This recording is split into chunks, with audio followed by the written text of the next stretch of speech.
જામનગરના ward number 2 માં કરોડો રૂપિયાના ખર્ચે હાથ ધરવામાં આવેલું બ્યુટિફિકેશનનું કામ હવે વિવાદનું કેન્દ્ર બન્યું છે।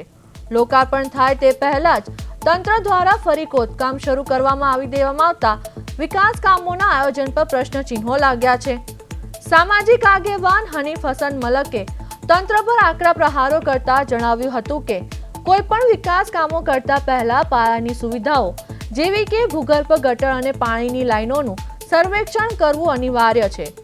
અગાઉથી પ્લાનિંગ વગર કામ કરવામાં આવતા આજે નવી બનાવેલી સુવિધાઓને ફરી તોડવી પડી રહી છે, જે સીધો પ્રજાને ટેક્સના નાણાંનો વેડફાટ છે। આ ઘટનાથી લોકો હવે આ મામલે જવાબદાર અધિકારીઓ સામે કડક પગલાં લેવાની માંગ કરી રહ્યા છે। જામનગર વહીવટી તંત્ર હવે આ સવાલોની શું જવાબ આપે છે તે હવે જોવું રહ્યું।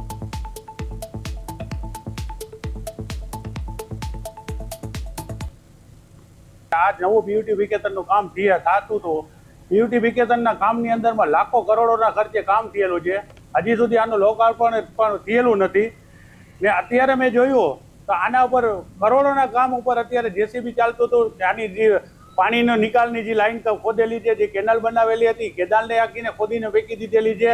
તો આ બ્યુટિફિકેશનના નામે તો સરકાર ખાલી પૈસા જ ઉઘરાવવા માંગે છે ને પોતાના ઘર ભરવા માંગે છે, મને ખબર પડતી છે।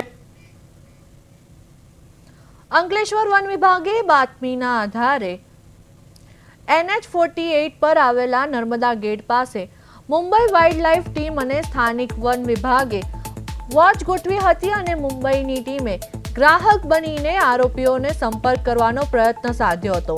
જ્યારે સોદો થવાનો હતો ત્યારે જ વન વિભાગની ટીમે દરોડા પાડીને 3 આરોપીઓને ઝડપી લીધા હતા।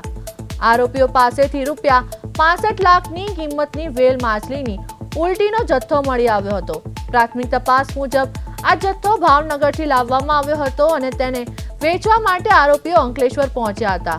વન વિભાગે આ કેસમાં કાર, બાઇક અને મોબાઈલ ફોન મળીને કુલ રૂપિયા 66.70 લાખનો મુદ્દામાલ જપ્ત કર્યો છે।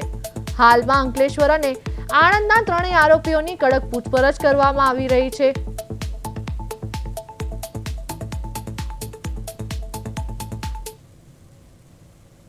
આજરોજ મહેરબાન નાયબ વન સંરક્ષક શ્રી સામાજિક વનીકરણ વિભાગ ભરૂચની સૂચના અને મહેરબાન મદદનીશ વન સંરક્ષક શ્રી ભરૂચ સામાજિક વનીકરણ વિભાગના માર્ગદર્શન હેઠળ અંકલેશ્વર રેન્જ તથા રેન્જના સ્ટાફ દ્વારા નેશનલ હાઈવે 8 નર્મદા ગેટ પાસે જે આરોપીઓ કમલેશ કુમાર નટવરલાલ ચૌહાણ, પટેલ હર્ષકુમાર ચંદ્રકાંત સિંધા, મહેન્દ્રભાઈ રમેશભાઈ